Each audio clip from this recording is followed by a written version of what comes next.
Hello, I was forced to watch this movie against my will. Welcome to the HolmFront.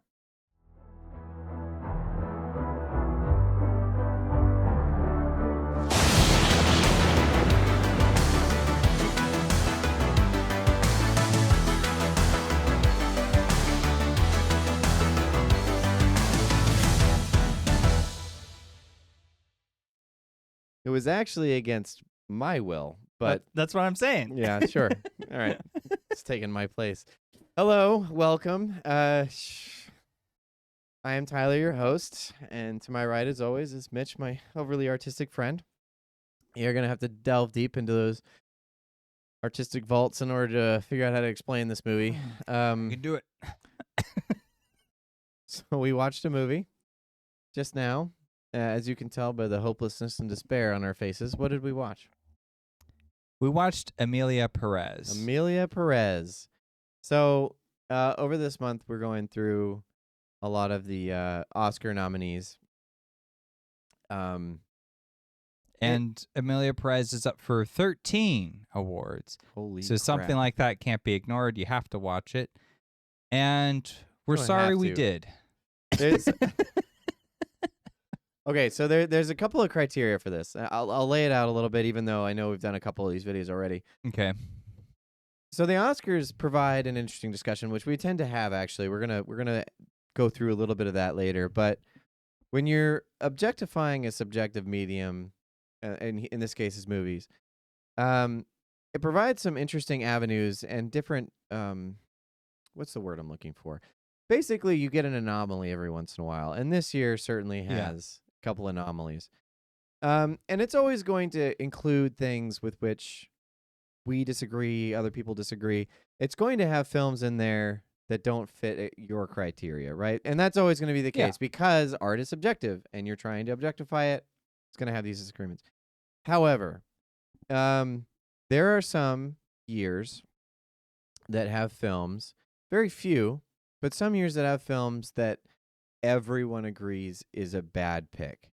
And it seems to be the case with this movie, which is why, because initially I did not want to. I didn't want to go through this one. I even had a hard time with Conclave because it has specific messaging. And we try to stay fairly apolitical on this channel. We just want to evaluate the art. And this movie is highly, highly political. So political, in fact, that it seems to forget its humanity. Like it just does not have any at all. It doesn't represent any consistent narrative. It doesn't represent any consistent theme. It's so bent on trying to portray something that it just runs in circles. And it was infuriating to watch. So I'll throw it over to you to start. Yeah. Well, we're doing a Rotten Disparity on this is a one. Rotten Could you Disparity. bring that up? Yeah. Because I think it is important to establish the context. So here it is. 74% critics, 18% audiences. Now, actually, these numbers have both shifted a little bit because when I checked it last, it was 70% for critics. Oh, wow. So it almost hit the 60 range. So a couple more critics must have been watching it and giving it better reviews. Okay. But the audience one I've been watching as well, and that just continues to plummet. I think it's now in review bomb territory. But it was hanging around at like 24 or something for a while, and then it just like slowly keeps trickling down. Here's the funny thing about that. So I'll briefly address this because I don't think this is necessarily the message. But when you, the first one that I recognized was a movie called Captain Marvel. Right, that's the movie, right? Yeah, I think that's what it's called. That's what it's called, right? Captain Marvel. What is this? Is it Captain Marvel? Yeah, the Marvel film, the one. Oh, Captain Marvel, the superhero lady. Yeah. Yeah. What about her? So because that's Pan too, because right? that one had a fascinating effect that I was watching in real time. And this is the first time I'd ever seen this. So back when that movie came out, there was a feature on Rotten Tomatoes that was said interested or not interested in watching. And as things kept developing, the not interested kept going up. And so the theory was that this was review bombing. This was a bunch of people that kept hearing Brie Larson talk. Were like, I'm not watching this movie. She keeps instigating these arguments. And so finally Rotten Tomatoes came out and were like, this is no longer a feature. And I remember this distinctly because I paid attention to it. When the trailer came out, because it was surrounded in, that's a whole different topic, but I was sending the scores daily to a group of friends, and I was like, this thing keeps going down. Like, this percentage of people that want to see this movie is just dipping hard. And clearly it was a campaign. Like, clearly there was a group of people that were doing this on purpose in order to affect the ratings of the film, because they essentially, Brie Larson was launching a campaign against the audience. And so, like, fine, they were going to fight back. This movie seems to have the same effect, because, like, I understand that a political message is going to have its dissenters, whatever. Yeah. However, the fact that it has so much attention from the Oscars is leading it to have a lot more attention on it in general, and people are like, why is this deserving of any of this? Yeah. And now they're speaking up clearly. Yeah. So with that, I'll pass it to you. Okay. You've obviously been paying more attention than I have with this particular movie. You're right. It's entirely possible this movie could have kind of coasted.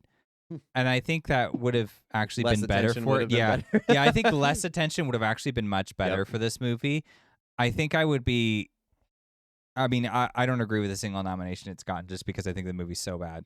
But, like, let's say you wanted to put it forward for political reasons, so you put it in for, like, best international picture or something like that. Well, that was our theory, right? Sure. That this is purely political. Well, I don't know. I just try to go in with an open mind. I just assume that there's usually they're generally. I mean, there's some real stinkers, but generally speaking, I come away from most Oscar films feeling like they're well made, in terms of, like, the craft execution, and they're usually trying to be about something important. And boy, does this one try. So okay. So do you want me to explain the Oscar situation with it? Is that what you want me to do first? Let's start there. Okay, so I'm gonna. But that's the only reason we watched this in the first place. Yeah, so you can get back to the full screen. I'm gonna have to do my notes for this one. Okay. So okay, why is this movie? Oh, wait a minute. My notes are why the movie won't win. Oh, okay. So we're jumping to predictions. Okay, cool. All right. Yeah, so that would be. It has more to do with my predictions, because, like, so this movie. Okay, so let me try to explain what it is they like about it. Okay. Yeah, you're gonna have to make up for that 74%. Yeah. So this is a movie that is very. It's trying to portray. It's just like it's just so it just fails is the problem. If it didn't fail so hard, I could understand it better and I could articulate it better. But because it just fails so demonstratively, that it's just like a retroactive thing. Okay, so it's about. I guess I have to just summarize. It's about a mob boss, a Mexican cartel boss, who decides he wants to have a sex change. So he's going to transition into a woman now. So he enlists this lawyer to help him do that. I still don't understand why he needed a lawyer for that, but he did. So he gets the lawyer to help him, tells them, I guess, a sob story, kind of, but he doesn't really describe his life in any way. So you don't really know why they have a connection, but they somehow have a connection. It just kind of glosses over that. So then what he does is he has this sex change, but he doesn't want to reveal it to his family. He has, like, a wife and a couple kids. So he has his wife and kids go stay in Switzerland for, like, 4 years, and he transitions. And then after that time, he wants them back. And so then he pulls them back to his house in Mexico. What? You missed a spot. I mean, there's a lot. I'm just trying to give you the overview. Go for it. You're better at summary than I am, anyways. Thanks. Yeah. So I mean, all that'll happens. That happens. Here's the thing. Well, we'll get into that. Okay. So the part that you missed was that not only does he ship him over to Switzerland, he then fakes his death. Yeah, he fakes his death. It shows up on the news, so his family thinks he's dead. Right. And then they get shipped off. Yeah. Key part. Yeah. But go ahead. Okay. Yeah. So he does that. He fakes his death. The family's. Well, I mean, the wife is, like, in sobbing tears when she's dropped off in Switzerland. Devastated. And then she sees on the news that he died, and then she's devastated over that. And then she has to pull back, and then he pretends to be the cousin of himself, and so he's like auntie for his own kids. It's really screwed up. anyways, he brings them in, and then for some reason he decides to just like change what he did in the past. So like he killed a bunch of people because he's a mob boss, and so he wants to like He's a legit cartel member yeah. who would commit mass executions, apparently. You don't see any of this on screen, but you see the bodies getting exhumed. Right, because they extract them, and then they set up this whole like social program where you can go and say, hey, as a family member of mine was killed by this mob boss. And could I have their body now? He goes and looks at the picture. He's like, oh, yeah, I killed that guy. He's buried over there. I'll go get him for you. Here you go. Here's his But they don't corpse. know that. He's just saying, like, I'm just helping find all these bodies. It's like, because he changed. Because you put him in the ground. Right. Because he changed his sex and therefore his name, so they just think of this. It's this strange Emilia Perez person who's just doing this out of the goodness of her heart, I guess. So it's incredibly screwed up and disturbing in every way imaginable. The movie's also a musical, by the way. It's a musical because it is. So anyways, why do the Oscars like it? I think there's two reasons. I think they like it because they can be tone deaf, as we all know, and sometimes they will pick a movie like Crash, for example. People are actually comparing this movie with Crash. It's kind of like Crash, but also not. It's similar to Crash in the sense that they're both really awful movies, and they both have this like ham-fisted message that they want to get across. So this movie has that, and there's some members of the Academy who they need the message to just be really obvious for them. They can't handle the subtlety thing. This is why Nosferatu isn't up for Best Picture or many other categories, because they're like, well, it's like an art house picture. What did you mean? What does it mean? Yeah, I don't understand. I got the message of that movie. I didn't like it, but I got it. Yeah, so, they need something that's just direct and in your face, and it's progressive, and so it makes them feel good. It's like, oh, I picked a movie. Is this a movie people like? You should watch this movie. It's a trans representation, which the one thing I will give it is at least like the main actor is a genuine trans person, and they start off the movie in male form, and then they transition, and then they're in female form. And so, as opposed to like a Pokemon. like evolve.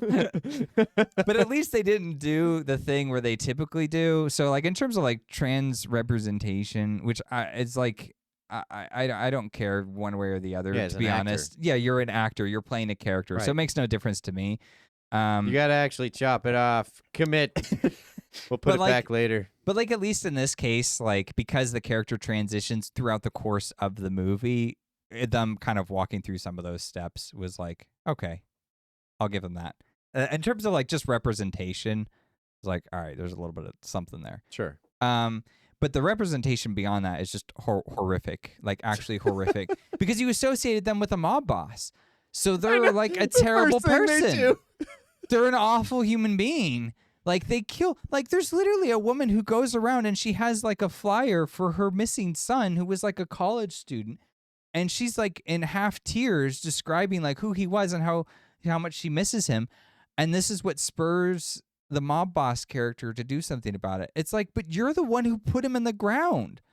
This is so wrong. What was so disturbing about that scene, because it sets up a couple of things.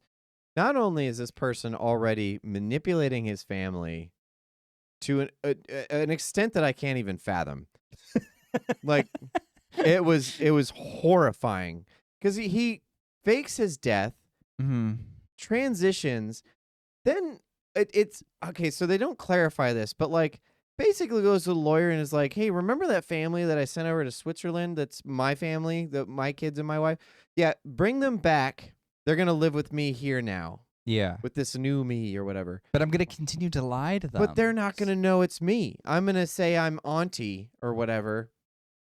And so, like, that's already just like, dude. And there's like a couple of weird scenes that come from that. We'll go over that in a minute. And they buy it. Right. They all buy it. They're just like, I was like, are they really this dumb? Like, come on. Especially his wife. There's no way. Would have known. There's no way. If you've had that kind of level of intimacy with a person, you can look at their eyes and you know. You figure it out. So, but then he's out to lunch with this lawyer person, and this mother comes by, and she's like, "Yeah, it was in 2013 my son went missing." And they haven't said that it's any other date, so I'm just going to assume it's modern day. So this is 10 years. 10 years Mhm. that this son has been missing, and she's still out there with flies trying to find her son. Truly dedicated, loving mother. And hands it to the man who killed him. Yeah. And this is like some sparking moment, apparently, where he like looks down and he's all ashamed, and the lawyer's like looking.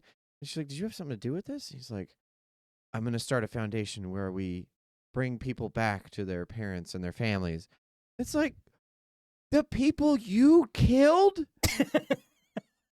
So not only do they do this, because he doesn't turn himself in, he doesn't admit to anything, he makes the lawyer go to other people in jail that were involved with the murders and make them admit it, Yeah. but he never admits to anything. And they just do it without batting an eye. They're just Without like, he's like, "All right, I guess I'll just admit to this." I blew this guy's brains out over here. Multiple people. And you're like, So you're like, what? am I supposed to believe that these hardened gangster members are just admitting to this random lawyer person their crimes? They're like burning people to death and disemboweling. And he's like, "Yeah, they're buried over there under the school." What? So outside of all that, what really got me was Emilia gives the body back to this mother. Specifically this mother, and then without telling her that it was him, has this like tender embrace with her, and they cry together about it. I was like, what do you expect from me? You killed him. What on earth? Well, because she says this speech at some point where she's like, it was wrong that I killed him, but it would be worse if I didn't. If I left them in the ground, that's an eternal sentence. I was like, no, you removed this son from his mother. That's the eternal sentence. Are you kidding me? I couldn't take this movie seriously, like, because it kept doing stuff like that. Yeah. And every time you thought it was done doing horrible things, it was like, I'm going to make it a little bit worse and a little bit worse. And you're just like, where is the sympathy here? Yeah, because it wants you to side with the mob boss character for zero reason whatsoever. No, okay, so here's where I'm going to explain what I think this movie's doing. Okay.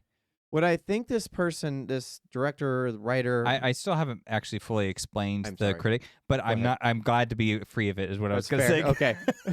I'll try to come back and address it later. Well, come back after this. I mean, so what I think is happening is that he's trying to get you to accept that this event in this person's life now is like a rebirth. It's a new person. It's no longer this old person. It's like a hero's journey. But here's the thing about hero's journey.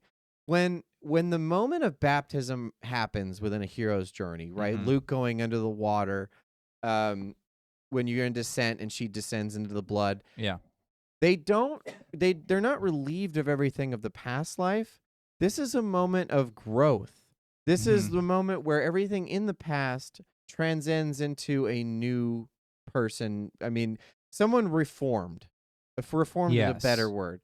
Yeah. This movie is telling you, no, they transitioned and therefore they are no longer the person they were. And all of that's erased. And almost like they're no longer responsible for what happened in the past. Because it's like, well, that was a different me. It's like, no, it's still you. You still killed all those people. Yeah. But it's running off this presupposition, and it's almost like just playing as if it's true.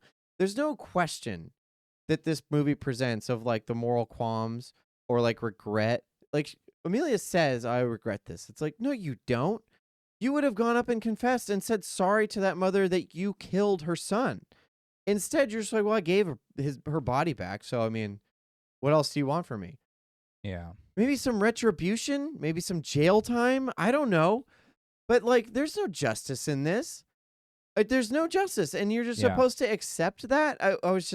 It just removed all that and pretended like it wasn't necessary. And we as a normal human audience were like, no, this is not it. This is no retribution for past sins. And so you're just like, and they just expect you to accept it. It's so pretentious. and it Yeah. just slaps you in the face the whole movie.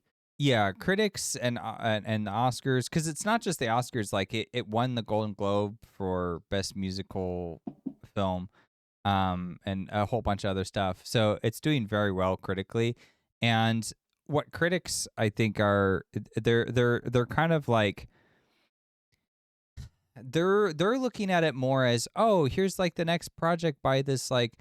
It's like Jacques Audiard or whatever is his name, the director. He's some French director. I've never heard of him We until need this to get movie. into that too. The fact that it's French, yes, it's very clearly French. I'm sorry, I'm part French, so I'll say whatever I want about the French. You guys make some weird freaking movies. True. Weird movies. I'm talking more about this movie. So it's a French director claiming that it's in Mexico. It's not. They didn't shoot anything in Mexico. And he's claiming that they're Latina actresses. There's not. don't There's Selena Gomez and like maybe some of the extras, and that's it. Right. Who don't speak great Spanish, apparently. Now, I don't speak Spanish, so I'm just speaking off of other authorities that have It told wasn't me good this. Spanish. It's not good I Spanish. listen to most of my students that I teach are bilingual. I hear them speak Spanish all the time. This is not how they talk. It didn't sound like it. It sounded weird. It was like, wait, what? It was like almost put like on, like right. for show. It was As very if formal. I was going to speak to you like this, enunciating every single word. That's not casual English. What's wrong with you? It's taught. It's like very formal Spanish. Like you read it from a book and then you were going from there. Yeah. So, and then they released it in America. And so, like, it's cut through all these weird channels. What you said, there was a video that was kind of mocking it, right? I heard of it. Yeah, I heard that there's a short film that some people are producing. I think they're American, and they're calling it a French film that they're making, but it's not set in France. It doesn't star any French actors. They don't speak French correctly in it. So it's like, how is it French? You're just calling it French? Okay. I kind of want to see it now. Oh, like, yeah. No, I'm watching that. What is this? We're going to have a party. We're watching that movie, especially after this garbage. And I'm sorry. I know I'm supposed to have an objective opinion here, but I'm not holding back on this movie. This movie. No, this is the worst movie from 24. We missed it on our other episode. I would honestly say this is probably one of the worst films I've ever seen in my life. It's really awful, and it's definitely the worst Oscar film. Oh, yeah, bar none. Yeah, the only thing that still competes with it is Shakespeare in Love, because Shakespeare in Love made me want to gouge my own eyes out and jump off a building. I cannot stand that movie. That was so awful. Fair. But it's been a long time, so Maybe. It's like a part of me is like, it's like an anxiety attack. Like, do I have to rewatch that? Just to see if it's as bad? Just to see if it's as bad. Okay, so you were saying trans representation didn't work out here. So the trans representation is awful. It's egregious. It's because it's like... in no way does it speak to the experience of someone who actually goes through this. No, it makes it's like, because it forgets the fact that it's like, it's the talking points. A lot of people nowadays have the kind of talking points of like, oh, like I've always felt this way. And like, oh, you're just being intolerant. And this is how the other characters respond too. Like, you have a mob boss who says like, I want to transition, and everybody's just like, oh my gosh, I just feel so bad for you. This is beautiful. It's like, no. Yeah. Everybody would be like, you're a mob boss. You've killed people, like butchered people's families. Right. I'm not doing anything for you. Yeah. I don't unless really care it's how like, you feel. unless it's to protect my own existence, like if you're threatening me, which is he also does. Something he does. He does. Yeah. Here's the thing. And this is one of the places where we realize, like, oh my gosh. So this lawyer character has nothing to do with the cartel, except that I think she writes the script of the lawyer who represents a cartel member. It's really unclear in the beginning, but I think that's what it was. Because of that, this character, who ends up being Emilia, I forget the original name, but recruits her. Benitez, I think was his last name. Something like that. Anyway, so he brings her in and is like, you're going to find the doctors to transition me. Mm-hmm. And I was like, why her? And then proceeds to threaten her life. Yep. It's like, if you don't find this, I'm going to kill you. Yep. That is what it is. And then it just completely forgets that fact. It's like, oh, yeah. No, it doesn't forget it. Because later on, what happens is she's working on it, but she's not going fast enough. So he sends his thugs to break into her house and put a plastic bag over her face and strangle her and threaten her like, you need to work faster. That's literally a scene in this movie. Yeah. And the whole movie, For the person she's you're supposed to be sympathetic towards, by the way. Yeah. But they do this to Zoe Saldana's character, Rita, and Rita is just like super sympathetic to the mob boss. I'm like, who she does not know anything about. If someone broke into my house and gagged me with a plastic bag, I'd be afraid of that person, and I wouldn't be sympathetic towards them at all. I would think they were a monster. That's what I meant. They forget about it because then later they're all just chummy. Yeah. Like okay. Yeah. Their relationship is not built on the fact that he threatened her life if she didn't find a way for him to go get this thing done that he needs. Yeah. It was unbelievable. Because then, like, the one scene that almost looks like it is they're at a dinner, and Emilia shows up in the female form, and Zoe Saldana doesn't notice. Rita's character doesn't notice. She picks up on it, though. Right. Eventually. Which is weird, because that's not his wife. But his wife doesn't notice. She's not that stupid. This random lawyer was like, is this you? I've known you for all of, like, 4 hours, and I was able to recognize that you transitioned, but someone's wife? Right. Don't give me that. She would know. She would know instantly. And it's like 8 years of their life together. It's like she's kind of an airheaded character, but she's not that dumb. Yeah, seriously. Not that stupid. Anyway, so yeah, after that though, they're totally chummy. It's like that never happened. And again, it's this like weird expecting the audience to just accept it because like, well, it's different now. It's like it's not. It's not at all. That's still the person who threatened her life. And here's the thing, the film can't run away from it. Because the whole thing is like eventually him being a mob boss does come back to haunt him down the line. Kind of. Sort of. But it's like it just kind of wants its cake to eat it too. So here's why this is such horrible trans representation though. Essentially what they're trying to do is codify the previous gender that you were as something demonic and horrible. That's what they're trying to do. Because sometimes the trans experience, and this is just speaking from my own like research and experiences with people I've interacted with, sometimes like you're so uncomfortable, you have so much dysphoria with your own body, it's like you just kind of want to get away from everything associated with your particular sex, socially, culturally, everything. And so you just cut yourself off from that and just dive full into the other. The problem is that part of your life experience is associated with that other sex. And there's often a period of time, if not right away, then eventually you have to go back and recognize that like that's also a part of who you were. And now you need to kind of make peace because everybody has like feminine and masculine, energies within them. And in fact, the most well-rounded people, the most like wise and compassionate individuals you will find are those that have found a way to reconcile those energies within themselves and to not be concerned about what other people are going to project about them based on their sex.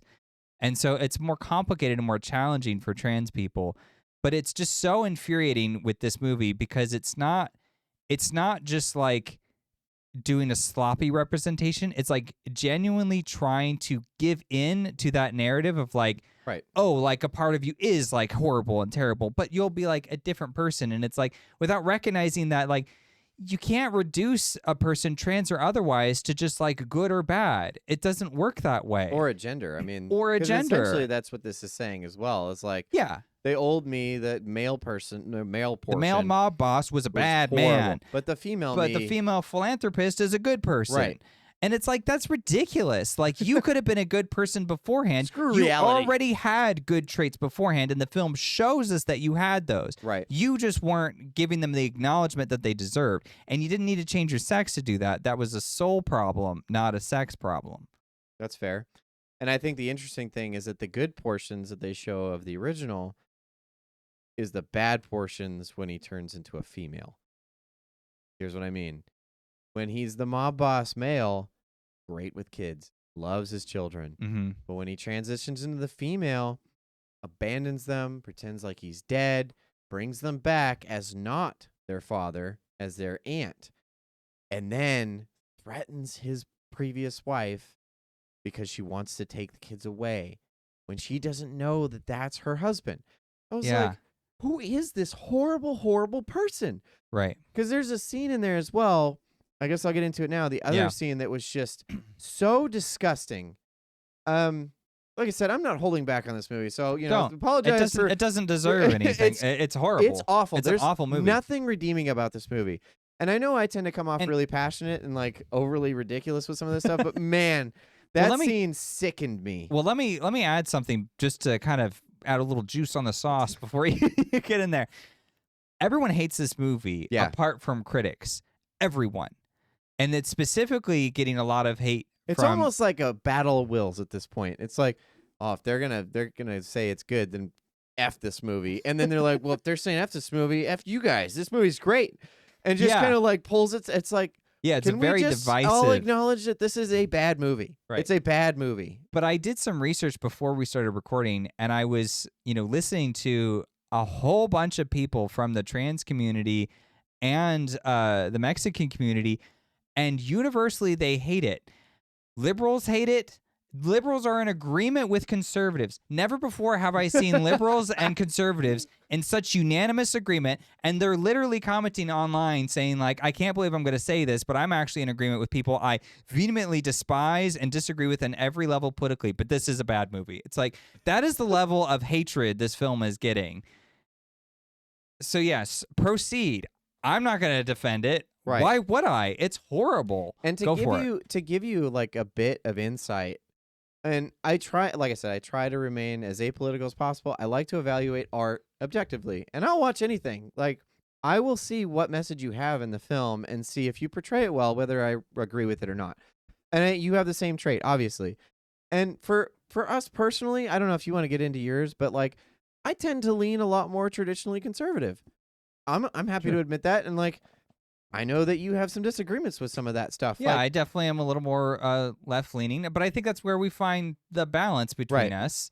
But the point is that we're willing to, well, not to get into too much personal stuff, but like, we come at this from different angles. Like, we both watched this movie from those viewpoints, and we are in stark agreement. We literally said the same lines at multiple points in the movie. We were both like, there's no way she's going to say this. And like, we both said it at like the same time. And then it was like, yeah, we knew it was coming, and we knew it was a bad message to send. Look, regardless of what you think of this stuff, like, this is a horrible representation of all of these aspects of all these messages. Yeah. This is not good. This isn't the way you have this conversation. So aside from that, there's a scene in the film where EMILIA Perez, who's claiming to be an aunt of these kids, I don't know why this is allowed, but Selena Gomez allows this person to spend all kinds of alone time with her children without knowing who this is, claiming that they're a cousin of this person, her husband, her former husband. that's what I mean. She's not that bright. It's never justified. She's like, yeah, whatever. You can go lay in bed with my kid. What on earth? Yeah, Anyways, that was weird. That was really weird. I assume she didn't know that was happening, because maybe as a mother, I would be like, even worse. I don't know about that. Sure. Regardless, I need to know you better. While they're there, Amelia's laying in bed with the daughter, and this daughter starts talking about how Amelia smells like her father. Yeah. And has this like song about how she misses him and how she remembers all these different smells and experiences she has with her father. And like, Amelia's sitting there crying her eyes out, and it's like, you don't want to maybe tell them, like, hey, your father's not dead. Here I am. Instead, you just let her wallow in her hopelessness and sadness, talking about how she misses the person that you killed. It was so dark. It's like sitting there just like, this poor child doesn't know any better. And it has had her world just destroyed and upended a couple of times. Yeah. Like, and saying how she misses living in Switzerland, which is where her father sent her before faking his death. All of it was just like, dude, like I said, it kept getting worse, worse and worse. I mean, that one, I like understand, like, again, like on some level what they're trying to do, because again, like in the trans experience, when you fully transition, it can very much feel like a huge part of you, if not your whole self, dies in the process. It can feel that way because so much of how we present ourselves and experience our world is being filtered through a gendered lens. This is why you can't get away from it even if you don't transition, because you're always going to be filtering everything through that. And it's harder if you don't transition, because then it's all internal and people don't know, and you get treated in ways, good or bad, it doesn't matter. It's just like it's like a misfire. People constantly misunderstanding who you are. That's what it feels like. It feels like no one in the world knows you. So it's tremendously upsetting. So like I can be sympathetic to that angle, but it's just like it all falls apart when it's like You're I'm already watching a terrible, this terrible scene. person. Yeah, and I'm like, but you sent your kid, you told your kid that you are dead. Yep. You phrased it in that way. You didn't let them go Right. through this transition process with you and explain it to them. And you didn't like you just sent them off to another country and said, peace out. Yep, Maybe bye. you'll see me again. Maybe you'll never will. Who knows? Depends on if I miss you or not. Yeah, it was like, it felt like it was you dictated. And I'm like, a kid shouldn't have to endure that. Right. A kid wants their parent. Like they need you. You can't just like Abandon them. dude. Yep. So it was just very like and it just kind of, it's not earned, because it's like, well, let's just give you that experience. Well, there's no other way to look at it either. Like, there's nothing Yeah. in the movie to give you a different angle to where you're like, okay, I kind of get it. There's none. You're just Yeah. watching the scene like, no, you created this scenario. You made it this terrible for this child. Right. There's nothing else around that. And that's like, all we're thinking about. So it's like, how do you want us to react? Right. Sorry, not sympathetic. Why would we You're be sympathetic? terrible. Yeah. A horrible human being.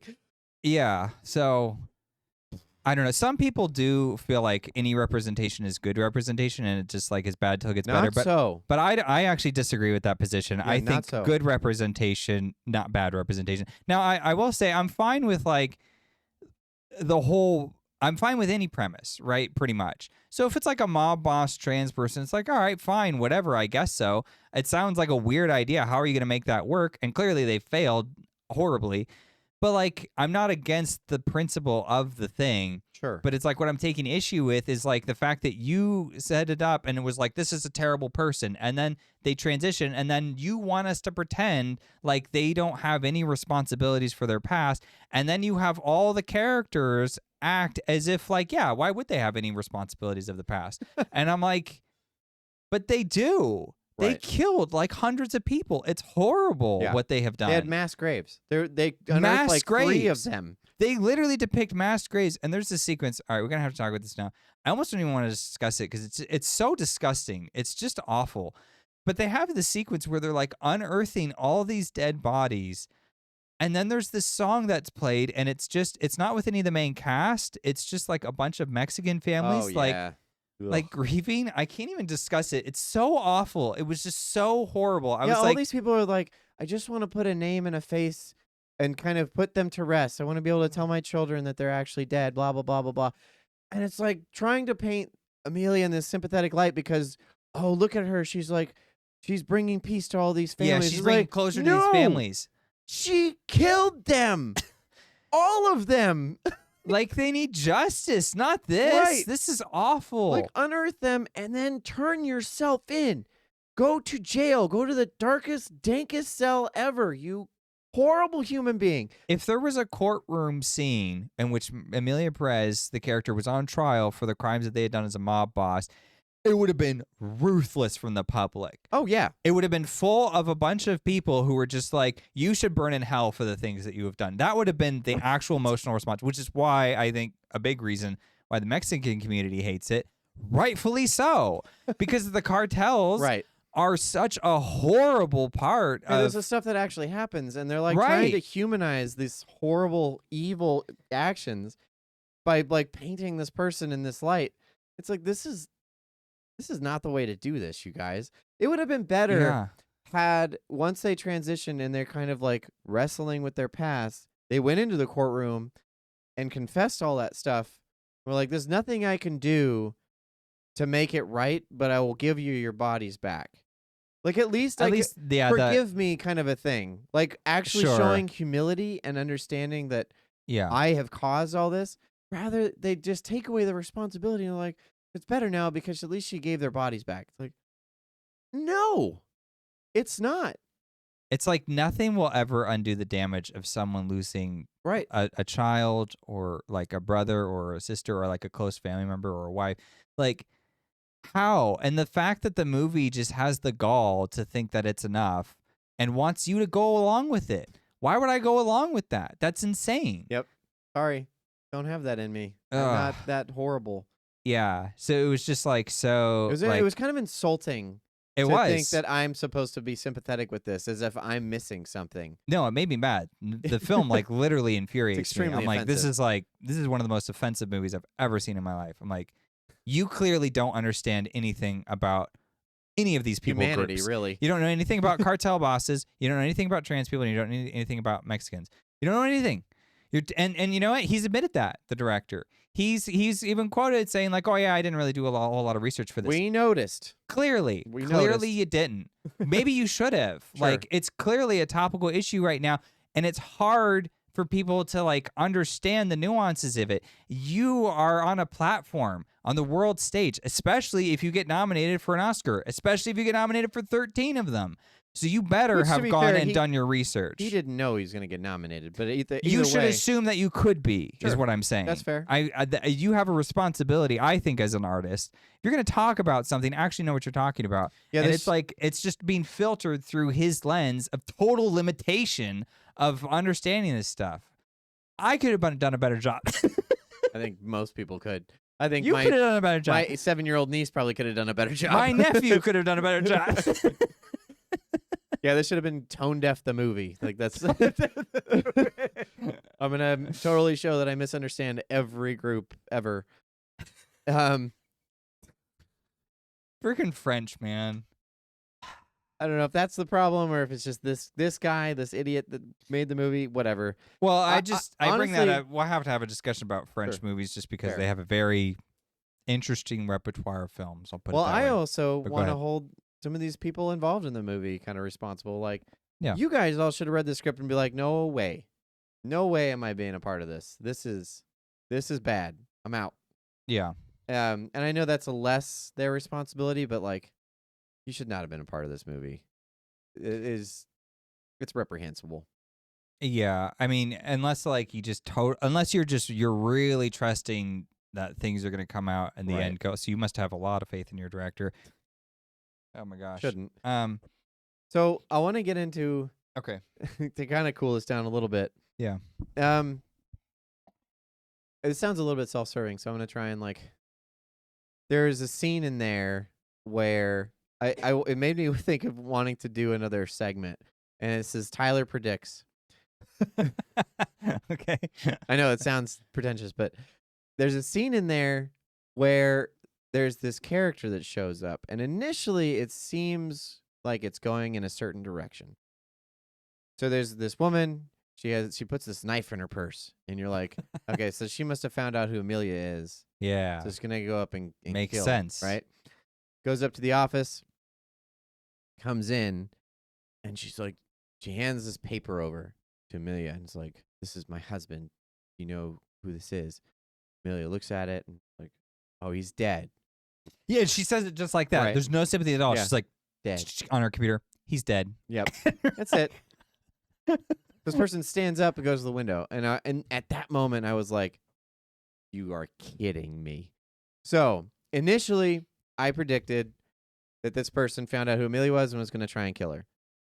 I'm fine with that, whatever. I guess it would have added some kind of tension to the movie, even though no one's invested at all. They all kind of want her to die at this point. But she gets up and she goes to the window, and I was like, are you serious? So what they were trying to do, and I saw this coming, and I don't like it, is that, and they've done this in other movies. So there was a movie that I saw with Keanu Reeves. He goes to Italy. I forget what this movie's called, so bear with me. Goes to Italy. You're doing a rabbit trail. Like I know, but bear with me. I'll connect it. I promise. Okay. So he goes to Italy. He's like this soldier. He meets this woman on the road. This woman is pregnant and she can't get a hold of the father, but if she goes home, her father's basically going to disown her. So she needs a husband to Okay. justify this. So Keanu, who is engaged, is like, I'm not really comfortable with this, but if it means that I can save your honor, I'll help out. Goes home with her, Oh, Yeah. claims to be her husband for a while. And then obviously, like, you can kind of tell where this is going. They go down this rabbit trail where he falls in love with her, and vice versa. Mm-hmm. But I don't think he goes anywhere with it because he's like, I'm engaged. I've got to go. So he runs off. And I was like watching this movie, and I was like, they went way too far on this romance. So what they're probably going to do is show that his fiance is an awful person so that he can just have a justification for the fact that he's basically cheating on her. Lo and behold, he gets home to find his fiance cheating on him. I was like, you're justifying the fact he still made bad decisions. He still did bad things. Same thing in this movie. It's to give him a clean break. Exactly. It's like, oh, it's okay. His conscience is clear. No, it's not. He still did a bad thing. They both are bad people. They're both bad people at this point. So they did the same thing in this movie. Is that this lady goes up, and as soon as she gets up to go to the window, I was like, okay, her husband's a terrible person, probably did a bunch of bad things to her, and this is where they're going to try and justify what Emilia's doing. Because it's like, well, killed bad people too, so this is all for good now. It's like, it's not. Still killed that woman's son. He's still dead. Right. Just because you killed one rapist doesn't mean that it's okay now. Yeah. What? A right doesn't cancel out a wrong. They both happened, and they both have separate weights. Yeah. So she goes up. She's like, "Oh, what happened? Oh, he raped me and beat me and blah blah blah blah blah." And then she's like, she leaves the room. Emilia like goes and smiles to herself, himself, whatever. Like, this feels good. No, we're not going to ignore all the sins now. Yeah. But then goes to the window, calls down, and is like, "Did you brought a knife, really?" And, like, But pulls like, out the all knife. these people. I know. Calls like this person's walked through a warehouse. Emilia's hanging out above the warehouse. Like, you really brought a knife? And she like pulls it out and shows her. And Emilia pulls out this giant gun. Like, pulls out this gat. Huge pistol. Yeah, just we're connected now. Like, you and me think the same. We're both women that are afraid for our lives or whatever it is. It's like, then they fall in love. That's it. That was all they needed. Love at first gun knife. Okay, so that scene too, that one made me just laugh in hysterics. Right. Because I was like, but Emilia Perez has not experienced that. No. That this other woman has experienced. She has no context for it. Emilia Perez is the mob boss. Right. If anything, she was the opposite. She was the husband. I'll tell you what. She has more in common with the person that other person wanted to kill. Right. So Emilia Perez, if you wanted to do this, if you wanted that scene to work, what you would have needed to do was make the Emilia Perez character like some feeble guy who gets raped, which does happen. Sure. So you could just play on that narrative, which is horribly underrepresented. Whatever, yeah. Right. Because then he would have some context. Sure. And the other thing is that this movie just, like, you could also do it if you wanted to get into, like, deep psychology and you wanted to, like, really depict the psychological mind of this character, of, like, the trans experience. But it has zero interest in doing that. So that doesn't work. It doesn't land at all. So anyways, then they, like, fall in love or whatever, and they're sleeping together or whatnot. But this person doesn't figure it out. This person doesn't figure it out, for one, which is weird. But the other thing is that Emilia Perez is still, like, in this weird space with her kids and her wife. And she has her wife living with her and her kids, and she doesn't ever, like, explain the situation to them. And she has this weird, like, interrogation scene when the wife comes back after this date she went on. This is Selena Gomez's character. Yeah. And who Emilia thinks Perez that her husband is dead. Right. And therefore trying to move on with her life. Right. She's not doing anything wrong in the eyes of the viewer, because we're like, well, why would she? Yeah. Like, she thinks she's dead. I mean, according to you, because in our minds, she should recognize immediately that this is her husband who's just transitioned now. But you don't want to admit that that's the truth. So we have to play into the narrative. So we're just now like, okay, I guess she doesn't know. She thinks he's dead. Therefore, her actions are justified. She's trying to have another relationship with someone. She's allowed to do that. And Perez just, like, interrogates her over it. And it's just like this weird, awkward, uncomfortable how question. Was your sex with your husband before? Did you love him? Did you cheat on him? It doesn't do any effort to establish an emotional connection between characters whatsoever. So you're just like, why are we talking about this? How is this? Why is this happening? Yeah. Why are you? Yeah. Ugh. Horrible movie. All right. Here's the thing though. Sums up our thoughts. Yeah, I feel like so you're now doing my breakdown because the Oscars and like critics, I think it's like it happens to you if you're like so rich and famous and you just like, you live in another world, right? And You're talking about the voters of the Oscars? yeah, like, members, and like Golden Globes and all this other Yeah. crap. It's like they're not on the same plane of existence as the rest of us. So when they see this movie, they're like, a drug cartel boss. Like, okay, I'll work with that. And they don't really take into account like the severity of the actual real world situation. They just look at it as like, well, it's a character. Like, yeah, they did bad things, but now they're trying to redeem themselves. Works for me. Makes sense. Audience will love it. Totally disregarding the fact that some of us have our more boots on the ground and we're more closely related to some of these things going on. And the closer you are to the situation, the more accurate of assessment you will have, and the more you will be able to have, more sensitivity to the subject, which they just totally lack. Totally disregard in this one. Yep. Yeah. Just out the window. So I think that's part of it. I think it's also here because they've in recent memories been expanding who's members of the Academy. It was a big there was a big DEI push in like 2017 or something like that. That's like literally how they spelled it out. So I'm just calling it what it is. And so they were trying to add in a lot more members that were women and that were other minority groups or like non-white groups, I should say. And they weren't like people who necessarily had like enough credentials for, and there were some critics of it, but they got shut down. So they added in a bunch of members, and now we're seeing a lot more foreign pictures as a result. So this is a director who's made quite a few films actually. So I'm assuming he must be popular and well liked in France and in Europe in general probably. And so that's where he's getting most of his push, I would assume. But right, because this is an international film, so it has more people able to vote or something, right? Yeah, but here's some other tidbits to it. So I think one of the reasons why it won't take Best Picture, it'll probably get Best like International and like, Best Song and something else or whatever. But it's too progressive even for the Oscars. They like to have it on their nominee list to stir the pot, but they don't actually like to commit very often to something that's this hard left leaning. It's too risky. It's too risky, exactly. And if we can prove it by looking at a number of examples. For example, Milk loses. That was about Harvey Milk. Lost to Slumdog Millionaire. Brokeback Mountain lost to Crash. And this is where people I think get it wrong. They're like, "Oh, Emilia Perez is just like Crash." I'm like, "Oh no.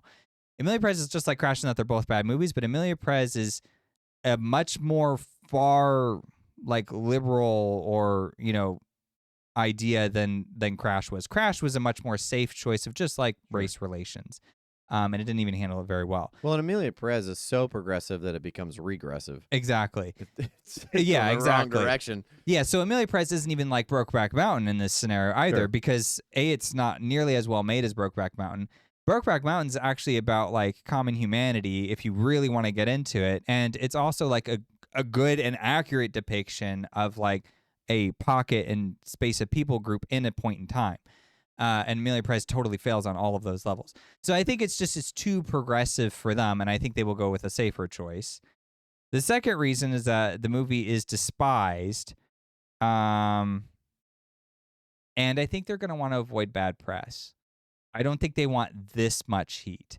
Like, they're okay with the nomination one, but see, they don't actually know what's happening with the nominations necessarily. And I think they also, it's like now that it's come out and they get a chance to see some of the response, some of them are going to backpedal and be like, it's fair. Maybe a little too much. I don't want all that heat, all that attention. Also, too, its nomination count is kind of overblown. People are like, "Oh, it's like 13 nominations. It's so many." But the Wicked crew actually came out and they were like, "It's not actually that many. They're on the same level of us." And Wicked is the only contender that is in the same general category. Well, it's in the same. They're both musicals, I guess. So it can compete theoretically on the same level. But the thing with Wicked is they don't have any original songs, so they're not eligible for that category. And it's also not an international film. And it's also not, so they're not eligible for that one either. So Perez gets 3 nominations just from those two alone. and that bumps it up to the 13. Otherwise, it would be at 10 on par with Wicked and The Brutalist. So I think its nomination count is a little bit overblown for that reason. I also think, yeah. Gotcha. It also, it doesn't have Best Director yet, and I think that's also a problem. You think it's going to? No, I don't think so. Oh, okay. I think it'll be either it'll probably be Brutalist. That's what I'm leaning on. But there could be an upset with maybe like Anora or Complete Unknown. What was the other one? I forgot. I don't know. I'll give you my predictions later. But the thing is like it is a little bit dicey in Best Director this year because they're all new nominees. There's no returning. Everybody's like a first timer. So a new director is going to get an Oscar this year. That's good. Which is good. Yeah, I do appreciate that. But generally what happens is you kind of have to climb the ladder to get there. If you look at James Mangold, he's been doing a bunch of films in the past, and like the first clue we had was Logan, getting that Best Screenplay nomination. That was like our first hint that like, oh, okay, interesting. Like, so he's clearly getting in more of a talking sphere. And then he comes out with this Complete Unknown picture, and they're kind of like, okay, we've seen that movie. We saw that Indiana Jones movie. You've been doing a couple other things. There was something else he did. I can't remember now. But, 3:10 to Yuma. That was a really good one. Okay. So, like, he's kind of made steps to get to this point in time. So it makes sense. And even with people like Sam Mendes, who won for American Beauty with his first feature film, even that is like, I'm not so sure about that because he was a stage director before then. So I'm assuming, he did have experience, and there would have been people who would have known him. And so him just bringing that style to it worked really well for American Beauty. So I don't really count that as and you look at like Ong Lee too. Like Ong Lee, his earlier pictures didn't get a lot of Oscar recognition, and when they did, it wouldn't be for direction. Like Sense and Sensibility was, I think, the first one that was up for like picture and screenplay, but no Best Director. And then Brokeback Mountain comes out, and he's nominated, and he gets that. And then Life of Pi, same kind of thing. In fact, I think there was a film between them where he was just nominated for director and then doesn't win. So it's like you kind of have to climb the steps typically. So I see this as more because this is the first time his movie's ever been at the Oscars. He had one other that was up for Best International Feature, and that's it for France.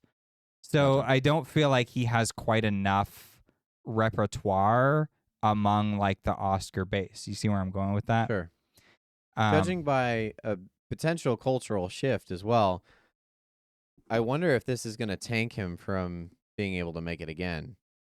Not in France. I don't think so. No, maybe not France.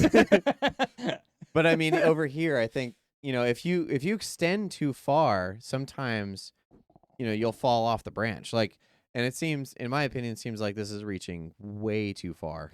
See, I agree that should happen, but that won't happen. It's just like M. Night Shyamalan. Why does he keep getting movies? He should not get any more movies. I'm sorry, but it's just like, how many more failures do we need? If I was a producer in Hollywood, I'd be like, look, Shyamalan, like, your movies suck. Please stop. You've made one masterpiece, and everything else has been terrible. Now you come back with a solid script and some humility. Otherwise, I'm going to try to give it to some new people so we can get new voices in the industry. That's fair. Like, that's just like the way of it. But, I'm not in Hollywood, so it doesn't matter to me. The other thing is that they hate Netflix. The Oscars. And they hate Netflix because Netflix... It's too much of a competitor. Yeah. It's taking Hollywood. Mm-hmm. And Netflix films, they can do some pretty good ones, and they will get Oscar nominations, but they basically just don't win anything. And like Marriage Story, they win nothing. And I think they're... Yeah, like yet is like the kind of question. Yeah. So now everybody's like teetering. And some people are like, well, are they just like thinking to themselves... like we're just gonna go with like more foreign films and international body, like that's how we stay alive and stay afloat instead of staying the course like what we were doing before. Maybe that's what they're committing to. It's possible, but I just don't see it happening. I think there's too much disagreement within them, and I don't think they've done like, because here's the thing, like if you're voting for let's say like The Brutalist is your picture of the year, Emilia Perez is nowhere near the top of your list. No. So if a Brutalist loses out, then you just flip over to Enora, and then that wins. Or it goes down to Complete Unknown, and then that pulls ahead. So it's like the people who don't like Emilia Perez despise it. But the people who like it, they are also in agreement with the other movies. They think those are good too. Right. So I just don't see a scenario in which everyone is like rallies behind it. You know what I mean? It's sort of like Green Book scenario. Nobody really liked Green Book, not even in the Academy. Oh, gotcha. But everybody was like, it's an agreeable, feel-good movie. It was good, like, but nobody like loved it. So, but they really, a lot of members hated Bohemian Rhapsody, and so they did not want that to win. So they were like, Bohemian Rhapsody at the bottom, and then I'll put Green Book in as like my number 2. I'll try to get my first one, but otherwise I'm going to compromise. So it's stuff like that kind of thing. Yeah, that's what I think will happen. I hope that's what happens. I feel like it doesn't even matter. It will just all blow over in years to come. Yeah. And at some point, like, it'll just be, it's going to be this, if it does win, it'll just be the scenario where it will be like Crash then, because everybody's going to go be like, why didn't Brutalist win? And they'll just be pissed about that. You know what I mean? That's not going to be the movie remembered this year. But I mean, in the camp that it's in, I get what you're saying. Well, among cinephiles, but you're right. Actually, the big one actually is Dune 2. Yeah. Like, I hear that film come up repeatedly among just like the general public as like, why isn't this movie? Yeah, duh. Dune 2 and Nosferatu are going to be the ones remembered from this movie or from this year. Period. Well, I do think Brutalist will be remembered again by cinephiles, but yeah. Right, that's my point. I'm talking mass public, but yeah, sure. Okay, Yeah. so I think that wraps up our thoughts on this abomination, right? I mean, I had more, but I don't even remember it. This movie just takes a toll on you. It was rough. It's like whatever you imagine and whatever clips you see online. Yeah, that's what this is. It's terrible. They're correct. It's so much worse actually than the clips that I had seen, because I tried to keep myself kind of shielded. I just wanted to hear people's general takes, not the specifics, so I could experience them for myself. Right. I'm glad I did it that way, but also it would have been nice to be more emotionally prepared about some of the horrible, horrible things that go on in this film. I don't think that even with hearing, I heard like 1 or 2 opinions. I didn't hear much. I just heard that everybody hates this movie. It really doesn't prepare you for how egregious this film is. And Yeah. it's a slap in the face in quite a few ways. So yeah, I mean, this is, You know what else? It's not even that. Some people are like, oh, but like, wow, like a cartel thing and musical. That's new. That's different. Not really. Not really. He doesn't do cool cartel things. yeah, he does nothing. There's like one song where they're like doing like they're loading guns and like it's kind of a musical number for like all of 30 That seconds. wasn't even a cartel thing. and then it's though. over. It's stupid. Yeah. I'm like, I want to see more. Why didn't you commit to this idea? Do a shootout. And it's like, I'm shooting you in the guts. Yeah. Please don't. No F more. you. You SOB. Take the drugs. No, please don't. Sheesh. I mean, like, that's how they sing in this movie, though. You could see it Yes. happening. Like, if we open this episode describing that scene, those who have seen it would be like, you know what? They're not far off. No. Yeah, if you want a good idea of what this movie is like without watching it, just look up 1 or 2 of the songs. You'll find it. Yeah. You'll find how That'll tell you terrible they are. everything you need to know. Yep, that's it. Okay, so we're gonna try and do maybe one more. One more what? Substance, I think, is one we're gonna try. Yeah, well, So- I don't know what's already come out at this point. It doesn't matter. We're Okay. trying to get through as many of the Oscar nominees as we can. We're not gonna get all of them. Yeah. But we're going but- to talk about the big ones, like The Right. Substance. We both are really interested in that movie. Yeah. Especially because it's a horror picture. If it's not going to There's be been- Nosferatu, I mean, at least I get a horror picture on the list. There's I been wanna a see it. couple of horror pictures that are getting a lot of attention this year, and that's pretty cool.